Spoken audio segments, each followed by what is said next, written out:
Welcome to SaveMake.com. Action, start.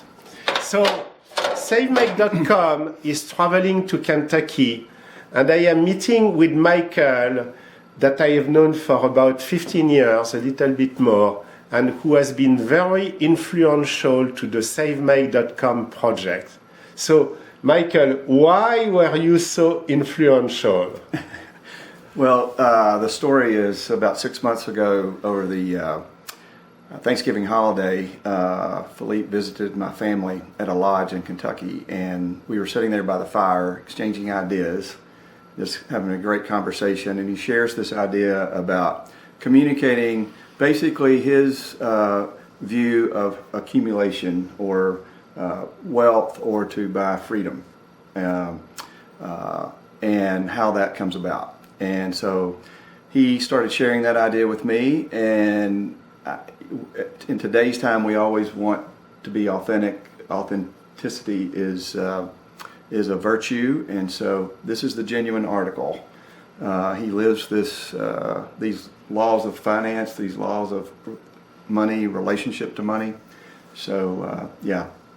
So and we can all benefit from that, the way in which he handles his finances. Thank you, Michael. And so, and you know, I have always been a little bit discreet about what we have achieved, but I think you wanted to say a word about it. Well, when I first met you, Philippe, it was in relationship to a business that you own and that I was interested in franchising.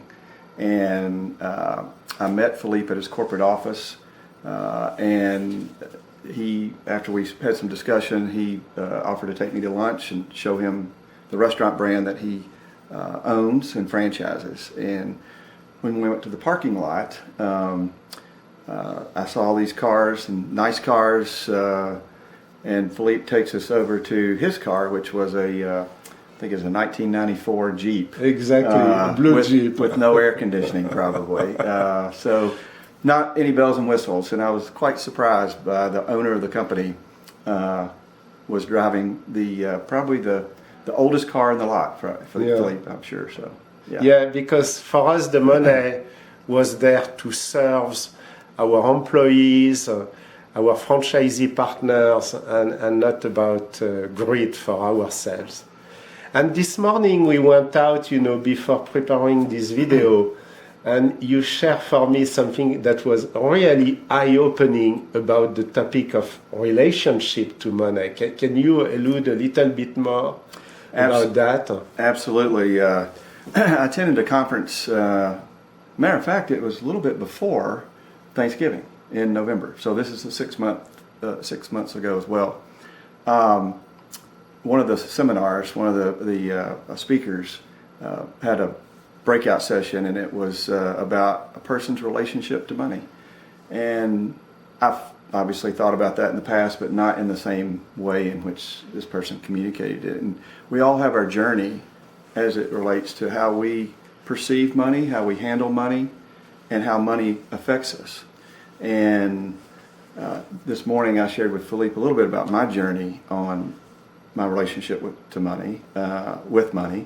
And so yes, it was, yeah, and quite interesting. Can you give a couple of examples? Because I think you went almost from one side to the other side, speaking about, living below your means or not. Right. When you started, actually, you were very much like me. Yeah, exactly. Yeah, exactly. But then you had events. I've gone to the dark side. So it's very interesting because here we have an individual who understands exactly all the videos that are shared and started in life in that manner, but things change his course. I don't want to say derail because there is no right or wrong, right? But it just changes your course. Yes. Well, there's definitely laws of money and laws of finance, and sometimes we all kind of push the limits on those. But yes, when I was about 10 years old, I was given an allowance, and I always saved my allowance and was very conservative about spending. And I would, see other kids. Hear that? And I had a jar. It was actually a little castle that I had painted. And I would put my allowance in the jar, and I never would spend any of the money. And they gave me that money to buy my candy bar at school or something like that. So they came and looked at my jar, and I had all the money that they'd given me, my parents, and they actually quit giving me the money because they wanted me to spend it and use it, and I was saving it, and so that was not a good, I guess, training, because they certainly they didn't reward a good behavior. Exactly. So you see behavior. You remember we always speak about the tag concept. So those are my little tags: teachable, ambitious, gifted. So he had the 3 to live below his mean, even very young. And then that got derailed or changed. It got changed somewhat by certain different experiences. I guess I could share one of those experiences. Yes, please. My father was in business and owned an oil distribution company. And on our way to vacation, we stopped by his office, and it was in July. It was hot, and he had to go up to the office for a few minutes, probably 15 minutes, 20 minutes, and he left the car running. And so, me being the conservative mindset that I had, I thought we were wasting gas by we were sitting in the car waiting on him, and the car was still running, and the air conditioner was blowing, and it was cool inside. And so I turned the car off so that we would save gas. And when my dad came back down, he was frustrated about the fact that the car was really hot. And so I explained to him that I was trying to save gas, and at this time he had a fairly sizable oil distributorship that distributed gasoline, and so he was distributing hundreds of thousands of gallons of gasoline a month. And he told me that it was irrelative that we wouldn't save enough gas in 20 minutes to matter. And so again, I got this, I guess, that bug, not only not reward good concept, but admonished for it, quite frankly. So.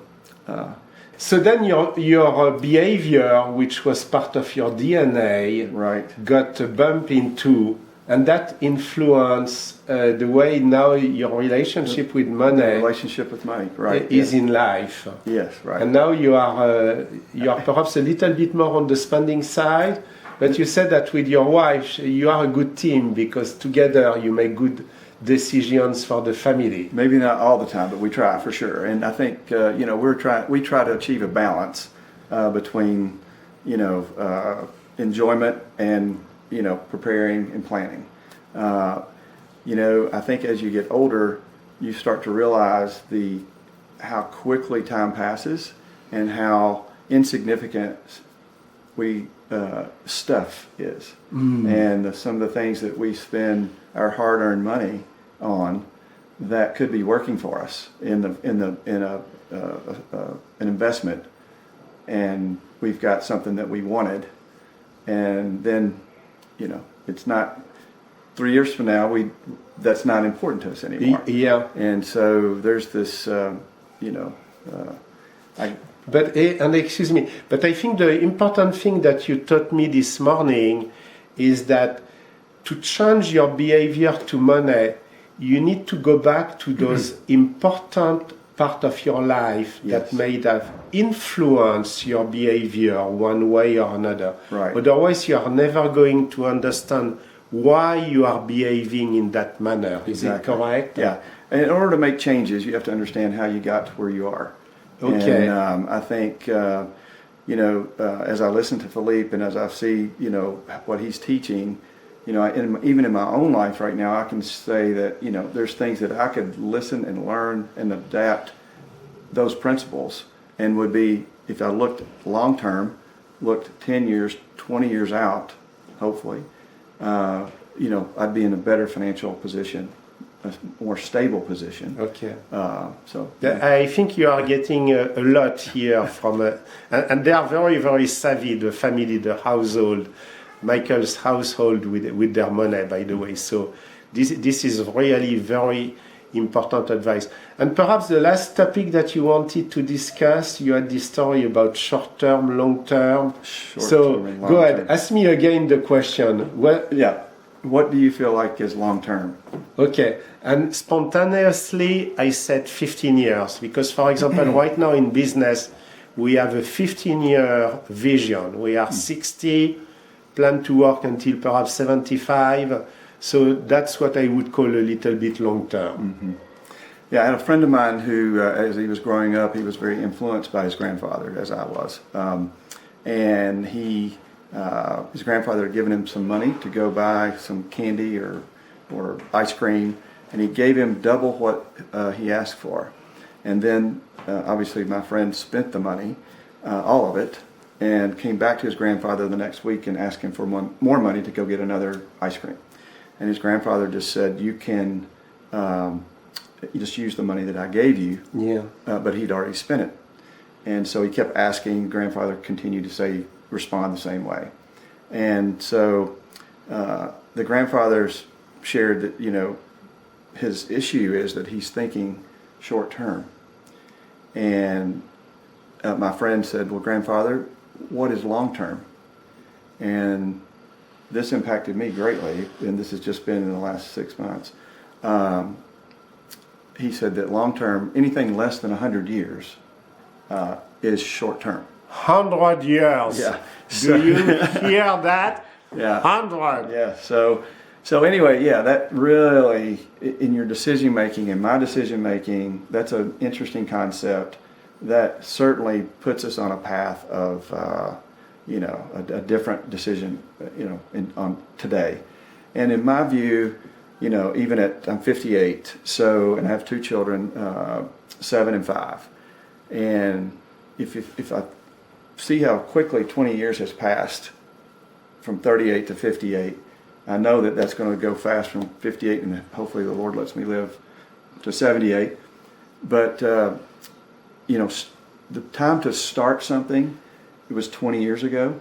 Yeah. The time to plant a tree, you heard that? The best time to plant a tree is 20 years ago. 20 years. The next best time to plant a tree is today. You see, and we did not prepare, by the way.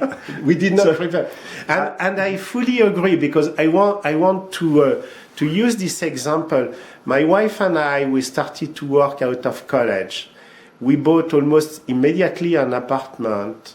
Within 7 years, we had paid it completely free and clear, and that was almost the last time that we had a personal loan. We may have had a few business loans, but last time. So imagine, in 7 years of effort, we got out of debt forever. Right. And in your example, forever. Never had a personal loan anymore. That's fantastic. And we were turning 30. So instant gratification today is a killer for your future. And in Michael's example, he's speaking about 100 years. I think it's to make a point. But the reality is that if you are savvy in the first 7 years of your life, wherever you are, it's going to have a huge impact for all the decades to come. Philippe, if I can give you one more example. Yeah. I just shared with Philippe that I've thought about this over the last 5 years, about a purchase that I made when I was right out of college. That would have been in 1990. My parents had a townhouse, and I had to buy a bedroom suite. And so my mother took me to a furniture store. And I had been given a savings account from my grandfather that had about $4,000, and I spent $3,400 on a bedroom suit. $3,400. So $3,400 on this bedroom suit that I liked so much. It's still in my house at my parents, and I look at it today, and I do not like it. I can't stand it. You cannot sleep over it, or is it a good word? No, Get over it. It is just not something that I would buy again today. But if you think about it, if I thought about long term at that point, and if I'd been taught or encouraged to think about that this $3,400 that you're getting ready to spend, you're going to buy an asset that's going to be given away at some point, or thrown in the trash, or sitting here, so 20 years passes, or in that case, longer than 20 years, what would $3,400 be worth today had I put that money in just an S&P index? Yeah, and you know, it goes very well with what we have already been speaking between the need, the want, and the investment. Mm-hmm. So, you know, perhaps Michael needed only $1,000 bed or less, 500, much less, I would think. And perhaps you could have even got it for free. I think I could have figured out some way to get a proper sleeping for less than. So you imagine that from all this amount, 3,400, let's say you could have paid 100 and put 3,300 in investment. And we didn't do the math because it's not an exact science. But if you think that with inflation, you know, there is a ratio, what, 3% probably. Yeah. So, and then if we speak about the Dow Jones, now we are at 5, 6. Yeah. So, you know, that's how you build equity. It's you reduce what is on the need and especially on the want, and then you transfer that in what we call your personal balance sheet into the investment. And now you are at the head of $20,000, easy, without doing almost anything. Yeah. Everyone's familiar with Warren Buffett, and not everyone is familiar with his partner, Charlie Munger. But Charlie Munger says that it's not the buying and the selling or the deciding, it's the waiting. And so you have to wait quite a while for that to see. Yeah. But over time, the compounding investments, you know, it's amazing how quickly time passes and how much that compounding adds up. And you know, it's interesting because we are having a live discussion here. We barely prepare this morning for this video, but you see that Michael is hitting all the topics that we have been discussing about, you know, the weighting, the compounding interest, but then the freedom that you have with the wealth that you have generated. And then you can decide, you know, even if you want to make a folly, you know, you can have it and you pay cash, but you are not going to pay those stupid bank loans or interest or credit cards that are going to kill your equity. Yeah. I have a very successful friend and mentor that he kind of makes it very simple. He said, debt's bad, saving's good, giving's fun, and stuff is meaningless. That, I think, yeah. Michael, I want to thank you very much for sharing your real life experience, and I think that the viewers are getting a lot out of a real, genuine situation. Yeah. Well, thank you, Philippe. I'm glad to have you here at the farm, and also you've given me a lot to think about. So I'm going to go watch some of his videos. I'm going to start today because that's the best time to start. Thank you very much. All right. Thank you.